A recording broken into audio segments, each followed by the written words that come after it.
पवित्र नाम की स्तुति हो। પ્રભુના પવિત્ર નામની સ્તુતિ થાઓ। सुबह के समय में हम प्रभु के वचन की ओर ध्यान करने जा रहे हैं। જ્યારે આ સવારના સમયે આપણે દેવના વચનની તરફ ધ્યાન કરવાની જઈ રહ્યા છે।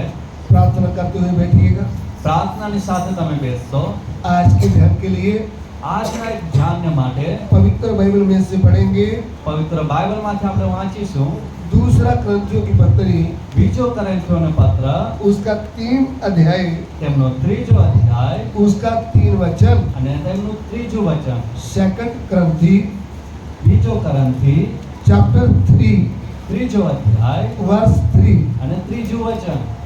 તમે ખ્રિસ્તના પત્ર તરીકે પ્રગટ થયા છો કે જે પત્રની અમે સેવા કરી છે, શરીરથી તો નહીં પણ જીવતા દેવના આત્માથી, શિલા પટો પર નહીં પણ માસના હૃદય રૂપી પટો પર તે લખાયેલો છે। हाँ, ये प्रकट है कि तुम मसीह की पत्री हो, जिसको हमने सेवकों के समान लिखा, और जो स्याही से नहीं परंतु जीवते परमेश्वर के आत्मा से, पत्थर की पट्टियों पर नहीं परंतु हृदय की मांस रूपी पट्टियों पर लिखी है। आमीन। आइए हम प्रार्थना करें। આવો આપણે પ્રાર્થનામાં જઈએ। हमारे प्यार करने वाले परमेश्वर, અમને પ્રેમ કરનાર પરમેશ્વર, हम आपको धन्यवाद देते हैं। અમે તમને આભાર માનીએ છીએ। प्रभु आपके सत्य वचन પ્રભુ તમારું સત્ય વચન हमें समझने के लिए અમને સમજવાને માટે प्रभु स्वर्गीय बुद्धि को दे। પ્રભુ તો અમને સ્વર્ગીય બુદ્ધિ આપ। प्रभु तेरा वचन हमारे हृदय में कार्य करे। પ્રભુ તારું વચન અમારા હૃદયમાં કાર્ય કરે। अंधकार के बंधन અંધકારના બંધનો यीशु मसीह के नाम से दूर हट जाए। యేసు ప్రభుના નામથી દૂર હટી જાય। हे पिता, હે પિતા, हमारी सहायता करें, તું અમારી સહાયતા કર। विनती को ग्रहण करें। વિનંતીને સાંભળો પ્રભુ। यीशु मसीह के पवित्र नाम से मांगते हैं, પ્રભુ యేసుના પવિત્ર નામથી માંગીએ છીએ। आमीन। આમીન। अभी एक बार फिर हम वचन पढ़ेंगे। હવે ફરી એક વખત આપણે વચન વાંચી લઈશું। दूसरी ग्रंथियों की पत्री બીજા કોરિન્થીયોનો પત્ર 3 अध्याय, ત્રીજો અધ્યાય उसका 3 वचन। અને તેમનું ત્રીજું વચન। તમે ખ્રિસ્તના પત્ર તરીકે પ્રગટ થયા છો કે જે પત્રની અમે સેવા કરી છે, શરીરથી તો નહીં પણ જીવતા દેવના આત્માથી, શિલા પટો પર નહીં પણ માસના હૃદય રૂપી પટો પર તે લખાયેલો છે। हाँ, हिंदी में। ये प्रकट है कि तुम मसीह की पत्री हो, जिसको हमने सेवकों के समान लिखा, और जो स्याही से नहीं परंतु जीवते परमेश्वर की आत्मा से, पत्थर की पट्टियों पर नहीं परंतु हृदय की मांस रूपी पट्टियों पर लिखी है। आमीन। अभी ध्यान देंगे હવે ध्यान આપીશું। कि यहाँ पे અહીં પર पौलुस प्रेरित પાઉલ પ્રેરિત करंथ में रहने वाली कलीसिया को કોરિન્થિયાની અંદર રહેનારી મંડળીને एक पत्री लिखता है। અને એક પત્ર લખે છે। उस पत्र में उनको क्या नाम देता है? અને એ પત્રની અંદર એમને શું નામ આપે છે? तुम मसीह की पत्री हो। તમે તો ખ્રિસ્તના પત્ર છો। ध्यान से सुनना। ધ્યાનથી સાંભળજો। प्रभु का दास પ્રભુનો દાસ करंथ में रहने वाले झुंड को क्या बोलता है? કોરિન્થિયાની અંદર રહેનારી મંડળીને શું કહે છે? तुम मसीह की पत्री हो। તમે તો ખ્રિસ્તના પત્ર છો। हालेलुया। હાલેલુયા।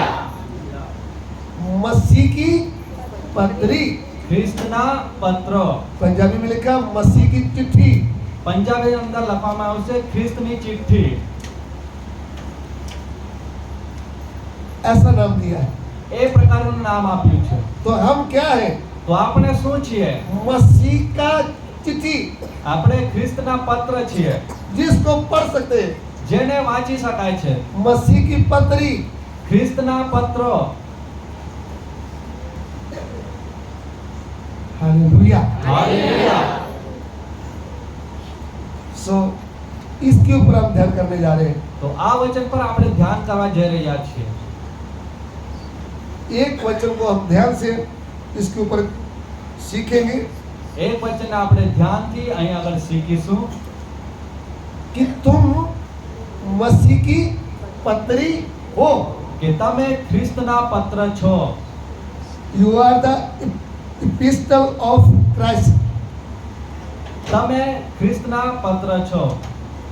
तुम मसीह की पत्री हो. तो अभी इस बात के ऊपर हम ध्यान करेंगे. અને અત્યારે આપણે આ વાત પર ધ્યાન કરીશું. ये मसीह की पत्री कैसे बन गए? આ ખ્રિસ્તના પત્રો કેવી રીતે બની ગયા? ये तो मसीह को जानते भी नहीं थे. આ તો ખ્રિસ્તને જાણતા પણ ન હતા. अभी करंथ एक नगर, यहाँ पे लिखा है करंथ एक नगर था. અહીં લખવામાં આવ્યું છે કે કરંથ નામનું એક શહેર હતું. यूनान देश का एक यूनान जब राज था, उसका अंतरराष्ट्रीय ये बड़ा नगर था.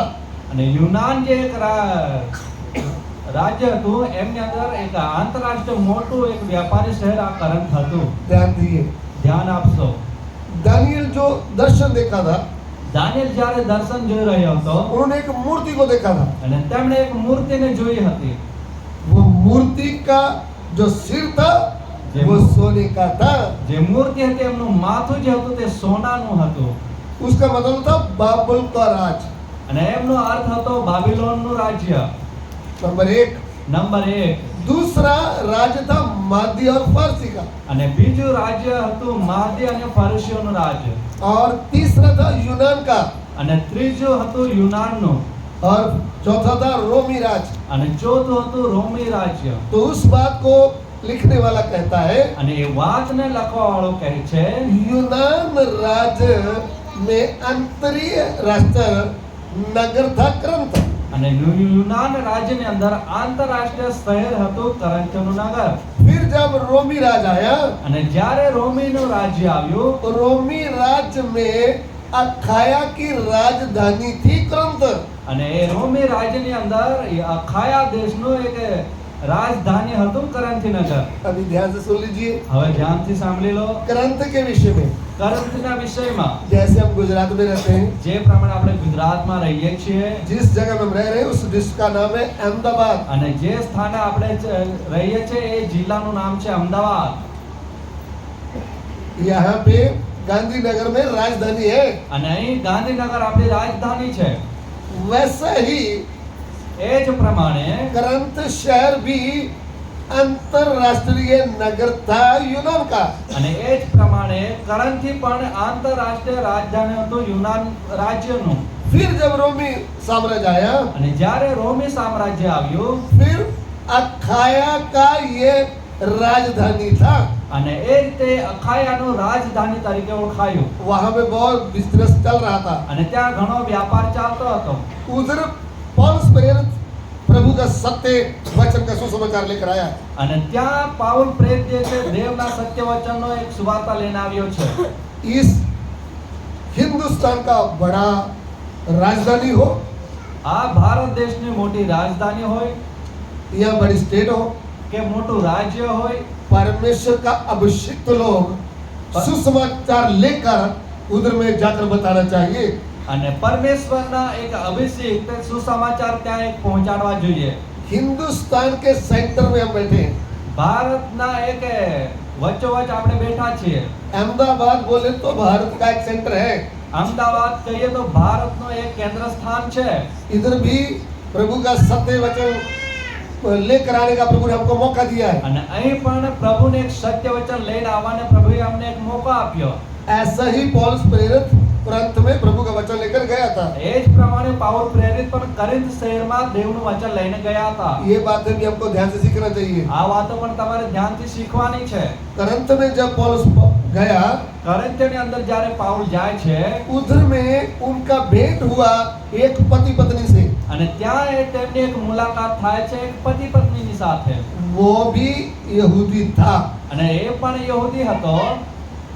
अकुला भाई का नाम था.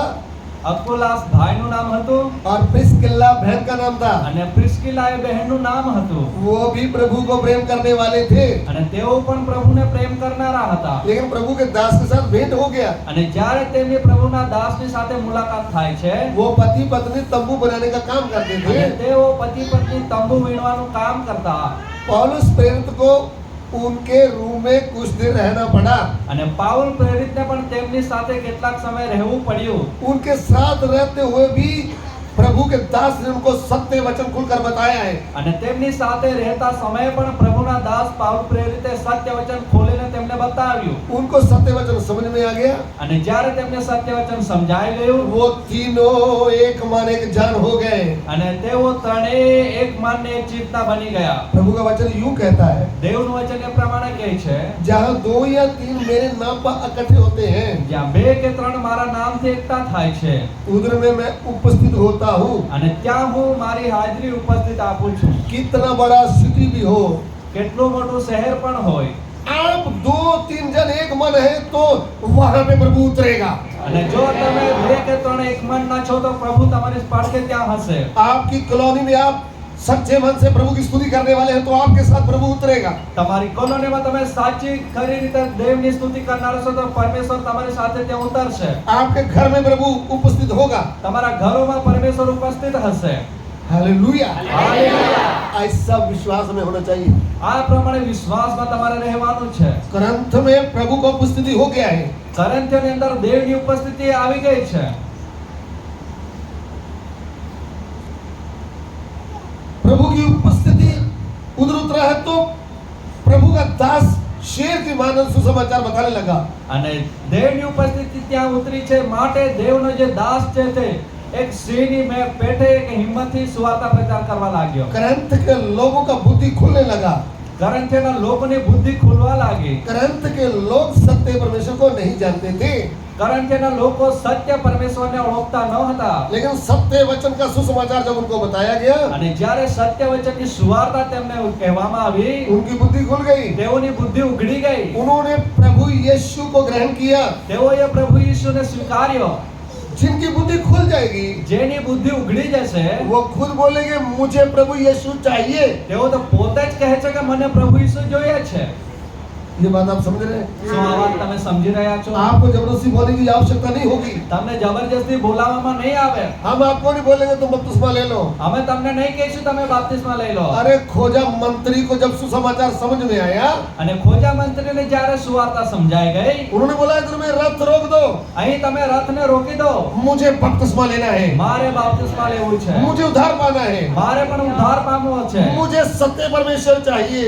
મને પણ સત્ય પરમેશ્વર જોઈએ છે उधर ही रथ रोक दिया गया। અને ત્યાં જ રથને ઊભું રાખી દેવામાં वो આવ્યું मंत्री खोजा और फिलिप्पुस दोनों पानी में उतर गए। અને એ મંત્રી ખોજો અને ફિલિપસ પાણીની અંદર ઉતરી ગયા बपतिस्मा लेने के बाद वापस गया। અને બાપ્તિસ્મા લીધા બાદ એ ફરી ગયો છે जब आपको सत्य मालूम होता है तो सत्य को ग्रहण कर लीजिए। અને જ્યારે તમને સત્ય ખબર છે તો સત્યને તમે સ્વીકારી લો प्रभु के नाम की स्तुति हो। પ્રભુના નામની સ્તુતિ થાઓ ग्रंथ के लोगों को सत्य समझ में आ गया। અને કરંથીઓના લોકોને સત્ય સમજાઈ ગયું बहुत लोगों ने उधर में बपतिस्मा ले लिया અને है। ઘણા લોકોએ બાપ્તિસ્મા લઈ લીધું છે तब प्रभु का दास 1.5 वर्ष तक उधर रह करके बाइबल क्लास करता रहा। અને ત્યારે પ્રભુનો જે દાસ જે છે 1.5 વર્ષ સુધી ત્યાં રહીને વચન શીખવાડતો રહ્યો जब वचन सिखाता रहा, અને જ્યારે વચન શીખવાડતો રહ્યો परमेश्वर का आत्मा जोर से ग्रंथ की कलीसिया में उतराया।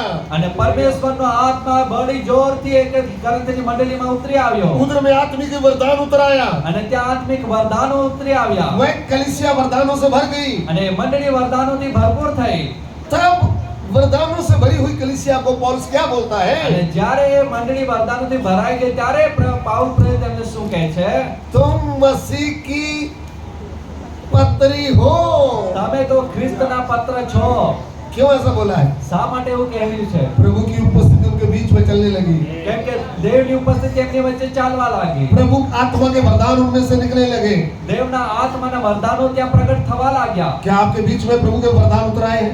શું તમારી વચ્ચે દેવના વરદાનો ઉતરી આવ્યા છે? आपके ऊपर पवित्र आत्मा उतरा है? શું તમારી ઉપર પવિત્ર આત્મા ઉતાર્યો છે? नहीं उतरा है तो आपके ऊपर पवित्र आत्मा उतरना चाहिए। અને નથી ઉતાર્યો તો તમારી ઉપર પવિત્ર આત્મા ઉતારવો જોઈએ। पवित्र आत्मा कब उतरेगा? પવિત્ર આત્મા ક્યારે ઉતરશે? जब हम सत्य के वचन को ग्रहण करेंगे। જ્યારે આપણે સત્ય વચનને ગ્રહણ કરીશું। अभी पौलुस प्रेरित क्या बोलता है? હવે પાઉલ પ્રેરિત શું કહે છે? इफिसस में रहने वाले लोगों को बोलता था, એફેસસની અંદર રહેનારા લોકોને કહેતો હતો, जब तुमने सत्य के वचन को ग्रहण किया, જ્યારે તમે સત્ય વચનને તમે સ્વીકારી લીધું फिर तुमने विश्वास किया, અને તમે ત્યારે વિશ્વાસ तुम्हारा કર્યો, उद्धार हो गया, તમારું તારણ થઈ ગયું तब पवित्र आत्मा का शाप आपके ऊपर लग गया। અને ત્યારે તમે પવિત્ર આત્મા વડે મુદ્રાંકિત કરવામાં આવ્યા। हालेलुया। હાલેલુયા। तो ध्यान दीजिए, ધ્યાન આપશો। करंथ के लोग કરંથિયાના લોકો मसीह का पत्री बनने से पहले મસીહની એક પત્રી બનવા પહેલા शैतान की पत्री थे। શેતાનના પત્રો હતા। उसका मतलब એમનો મતલબ शैतान के काम दिखते थे। શેતાનના કામો જોવા મળતા હતા। वचन यूं कहता है, વચન એ પ્રમાણે કહે છે, पेड़ अपने फलों से पहचाना जाता है। વૃક્ષ પોતાના ફળથી ઓળખવામાં આવે છે। पेड़ समझते हैं? વૃક્ષ સમજો છો? आम के पेड़ को अमरूद लगते हैं, અને કેરીના ઝાડની સાથે કે જમરૂક લાગે છે, ऐसा है ना? એવું છે?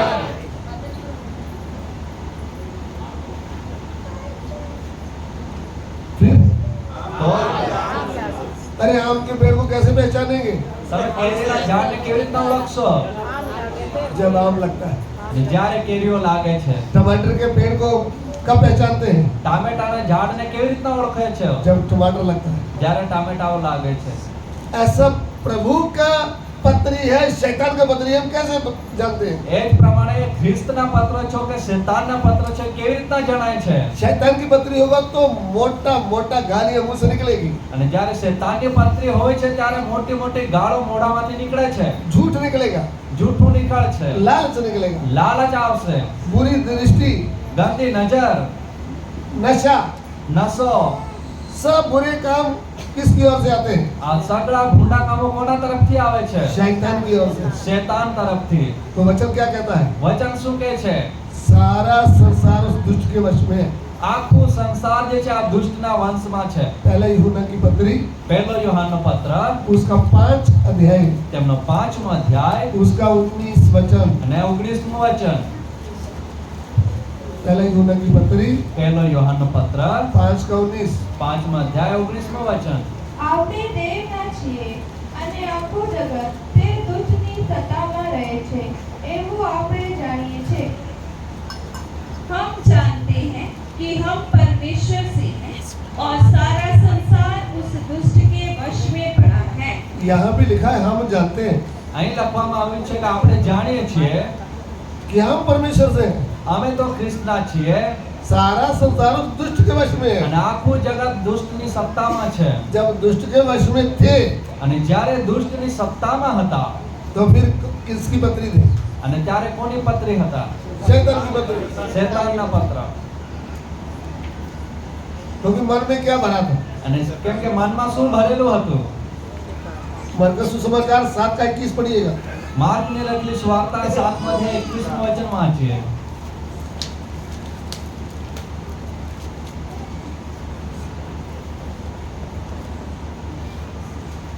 કેમ કે માહિતી એટલે માણસોના હૃદયમાંથી બુરા વિચારો નીકળે છે, એટલે છીના, ચોરીઓ, હત્યાઓ, વ્યભિચારો, લોભ, ઈર્ષા, કપટ, કામતુરપણું, અદેખાઈ, નિંદા, અભિમાન, મૂર્ખપણ એ બધા ભૂલાવાના માહિતી નીકળે છે ને માણસને વળે છે।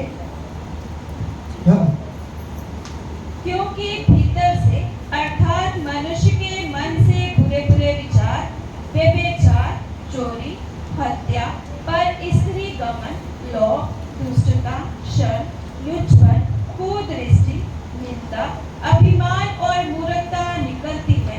ये सब बुरी बातें भीतरी से निकलती हैं और मनुष्य को अशुद्ध करती हैं। देखिए, જો जब मनुष्य शैतान के वश में होता है, અને જ્યારે માણસ શેતાનની સત્તામાં હોય છે, शैतान का पत्री थी, એ શેતાનનો પત્ર હોય. उसके मन से क्या निकलता था? એમના મનમાંથી શું નીકળતું હતું? बुरे बुरे विचार, ગંદા ગંદા વિચારો, चोरी, हत्या, लालच, ચોરી, હત્યા, લાલચ, व्यभिचार, વ્યભિચાર बहुत बुरे बुरे काम। અને એ જ પ્રમાણે અન્ય ભૂંડા ભૂંડા કામો.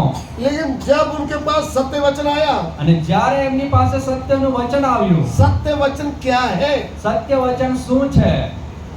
कि हे मनुष्य, કે હે માણસ, तेरे पापों से तुझे छुड़ाने वाला, તારા પાપોથી તને છોડાવનાર, अंधकार के वश से तुझे छुड़ाने वाला, અંધકારની સત્તામાંથી તને છોડાવનાર, मृत्यु से छुड़ाने वाला, મરણથી તને છોડાવનાર, शराब से बचाने वाला, શ્રાપથી બચાવનાર, तुम्हारा सृष्टिकर्ता परमेश्वर, તારો સૃષ્ટિકર્તા પરમેશ્વર, तुम्हें बनाने वाला परमेश्वर, તને રચનારો પરમેશ્વર, स्वर्ग छोड़ करके સ્વર્ગને મૂકીને मनुष्य के रूप में आया है। માણસનું રૂપ ધરીને આવ્યો છે. वो तुम्हारा उद्धार करने आया है। એ તારો ઉદ્ધાર કરવાને આવ્યો છે. वो तुम्हारा उद्धार करता बनकर आया है। એ તારો ઉદ્ધાર કરતા બનીને આવ્યો છે. वो जब तुम्हारा उद्धार करता बनकर आया है, અને જ્યારે તારો ઉદ્ધાર કરતા બનીને આવ્યો છે, तुम्हारे पापों का दंड उन्होंने अपने ऊपर लिया है। તારા પાપોનો દંડ એમણે પોતા પર લીધો છે. उन्होंने आपके लिए मार खाया है, એમણે તારા માટે માર ખાધો છે. क्रूस पर प्राण दे दिया है। ક્રૂસ પર એમણે જીવ આપ્યો છે. उन्होंने 30 मुर्दों में से जी उठा है। અને ત્રીજા દાડે મૃત્યુમાંથી સજીવન થયો છે. वो परमेश्वर कोई और नहीं, એ પરમેશ્વર બીજો કોઈ નથી. वो है प्रभु यीशु, અને એ છે પ્રભુ યેશુ. तुम्हारा बनाने वाला सृष्टिकर्ता परमेश्वर है प्रभु यीशु। તારો બનાવનારો સૃષ્ટિકર્તા પરમેશ્વર છે પ્રભુ યેશુ. तुम्हारा उद्धार करने वाला तुम्हारा उद्धार करता है प्रभु यीशु। તારો ઉદ્ધાર કરનાર તારો ઉદ્ધાર કરતા છે પ્રભુ યેશુ. जब ये सत्य का वचन सुना, અને જ્યારે આ સત્યનું વચન એણે સાંભળ્યું, घुटने टेक करके सत्य को ग्रहण किया, અને ઘૂંટણે પડીને એમણે આ સત્યને સ્વીકારી લીધું. मान लिया मैं पापी हूँ, એમણે માની લીધું કે હું પાપી છું. आज के बाद मैं पाप नहीं करूंगी, नहीं करूंगा। આજ પછી હું પાપ કરીશ નહીં. जब ऐसा निर्णय लिया, અને જ્યારે એ નિર્ણય લીધો, प्रभु यीशु को अपना उद्धारकर्ता स्वीकार किया, અને પ્રભુ ઈસુને પોતાનો ઉદ્ધારકર્તા તરીકે સ્વીકાર કર્યો, पिता पुत्र पवित्र आत्मा के नाम में बपतिस्मा लिया, અને પિતા પુત્ર પવિત્ર આત્માના નામે બાપ્તિસ્મા લીધું, तब आपका उद्धार हो गया। અને ત્યારે તમારો ઉદ્ધાર થઈ ગયો, पवित्र आत्मा का शाप लगा, અને પવિત્ર આત્માથી તમને મુદ્રાંકિત કરવામાં આવ્યા, तब आप बन गए मसीह का पत्री। અને ત્યારે તમે બની ગયા ખ્રિસ્તના પત્રો. हालेलुया। अभी कुछ बात समझ में आ रहा है? હવે કોઈ વાતો શું તમને સમજાય છે? मसीह की पत्री कैसे बन गए? મસીહના પત્ર તમે કઈ રીતે બની ગયા? वो मसीह को विश्वास के द्वारा अपने हृदय में ले लिया है।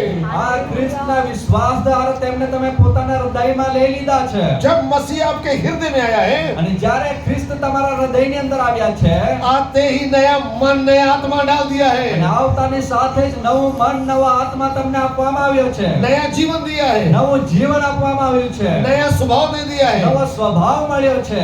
हालेलुया। अभी मसीह मुझ में दिखता है। હવે ખ્રિસ્ત મારી અંદર દેખાય છે. प्रभु का दास पौलुस क्या बोलते हैं? પ્રભુનો દાસ પાઉલ શું કહે છે? मैं मसीह के साथ क्रूस में चढ़ाया गया। હું તો ખ્રિસ્તની સાથે ક્રૂસ પર ટંગાવવામાં આવ્યો છું. मैं उनके साथ क्रूस में चढ़ गया हूँ। હું તો ખ્રિસ્તની સાથે ક્રૂસ પર ટંગાવવામાં આવ્યો છું. मैं पाप के लिए मर गया, હું પાપને માટે મરી ચૂક્યો છું. संसार के लिए मर गया हूँ। આ સંસારને માટે મરણ પામ્યો છું. अभी मैं नहीं जीता, હવે હું નથી જીવતો, मसीह मुझ में जीता। ખ્રિસ્ત મારી અંદર જીવે છે. अभी ये मसीह का पत्री बनकर जा रहा है। હવે એ ખ્રિસ્તનો પત્ર બનીને જઈ રહ્યો છે. वो मसीह को प्रकट करने के लिए जा रहा है। ખ્રિસ્તને પ્રગટ કરવાને જઈ રહ્યો છે. आपको और मुझे प्रभु ने किसके लिए चुना है? તમને ને મને પરમેશ્વરે શા માટે પસંદ કર્યા છે? मसीह को प्रकट करने के लिए, ખ્રિસ્તને પ્રગટ કરવાને માટે, मसीह का पत्री बनने के लिए। ખ્રિસ્તના પત્ર બનવાને માટે. मुझे सुनने वाले प्रिय भाइयों बहनों, મને સાંભળનારા મારા પ્રિય ભાઈઓ બહેનો, आप प्रभु के कदमों में क्यों आए हैं? આજે તમે ખ્રિસ્તના ચરણોમાં શા માટે આવ્યા છો? प्रभु आपसे चाहते क्या है? પ્રભુ તમારાથી શું ઈચ્છા રાખે છે? आप प्रभु की पत्री की तरह दुनिया में दिखे, તમે ખ્રિસ્તના પત્રોની સમાન આ ધરતી પર દેખાઈ જાઓ. आपके जीवन को लोग पढ़े, તમારા જીવનને લોકો વાંચે. आपका चाल चलन पवित्र चाल चलन देख करके તમારું પવિત્ર ચાલ ચલન જોઈને लोग स्वर्गीय पिता की बड़ाई करें। અને સ્વર્ગીય પિતાની પરમેશ્વરની લોકો એક વધામણી કરે. हालेलुया। હાલેલુયા. इसलिए हमको भी प्रभु ने बुलाया એટલા માટે પ્રભુએ આપણને અહીં બોલાવ્યા છે कि सुबह के समय में આ સવારના સમયે मैं कह सकूंगा ये શું હું એ કહી શકીશ मैं भी प्रभु की पत्री हूँ, કે હું પણ ખ્રિસ્તનો પાત્ર છું, मैं भी मसीह की पत्री हूँ। હું પણ ખ્રિસ્તનો પાત્ર છું. ये कह पाऊंगा, શું એવું કહી શકીશ? मुझे उसका पत्री बनना है, મારે એમનું પાત્ર બનવું છે, मुझे लोग पढ़ना है। મારા જીવનને લોકોએ વાંચવાનું છે. ये तो गंदा व्यक्ति था, આ તો ગંદો અને ખરાબ વ્યક્તિ હતો. ये तो बहुत बहन झगड़ा करने वाली थी, આ બેન તો ઘણો ઝઘડાળુ હતી. लेकिन अभी चेंज हो गया है। હવે તો પૂરેપૂર બદલાઈ ગઈ છે. कैसे? કેવી રીતે?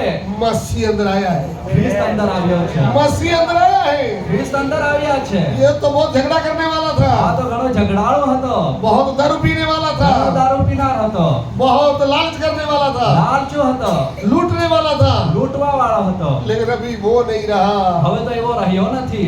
बन गया मसीह का पत्री। હવે તો ખ્રિસ્તનો પત્ર બની ગયો. आइए हम सिरों को झुकाएं, આવો આપણા મસ્તકોને નમાવીએ. इस वचन के ऊपर ध्यान करें। આ વચનની ઉપર આપણે ધ્યાન કરીએ. मैं हूँ कौन? હું કોણ છું? करंत के लोगों को तो मसीह का पत्री बोला है, કરંથીઓના મંડળીને તો ખ્રિસ્તના પત્ર તરીકે કહેવામાં આવ્યું. अहमदाबाद की कलीसिया को क्या बोलने का है? અને અમદાવાદની મંડળીને શું કહેવાય? किधर किधर भी प्रभु के लोग रहते हैं, ક્યાં ક્યાં પણ પ્રભુના લોકો તમે રહેતા હશો. क्या आज भी प्रभु आपको बोल पाएगा ये मेरी पत्री है? શું આજે પણ પ્રભુ તમને કહી શકે છે કે તમે ખ્રિસ્તના પત્ર છો? अपने आप को जाते हैं, પોતાના જીવનને તપાસો, प्रार्थना करें। પ્રાર્થના કરીએ. हमारे प्यार करने वाले परमेश्वर, અમને પ્રેમ કરનાર પવિત્ર પ્રભુ, आपके दिए वचनों के लिए धन्यवाद। તમારા આપેલા વચનને માટે તમારો આભાર. प्रभु आपका वचन एक एक हृदय में कार्य करे, પ્રભુ તમારું વચન એક એક તારા હૃદયની અંદર કામ કરે. सभी आदर में आपको देते हैं। સગળો આદર માન મહિમા તમને આપીએ છીએ. पिता हमारी जिंदगी को ग्रहण करें, પિતા અમારી વિનંતીને તમે સ્વીકારો. यीशु मसीह के पवित्र नाम से मांगते हैं, યેશુ પ્રભુના પવિત્ર નામથી માંગીએ છીએ. आमीन।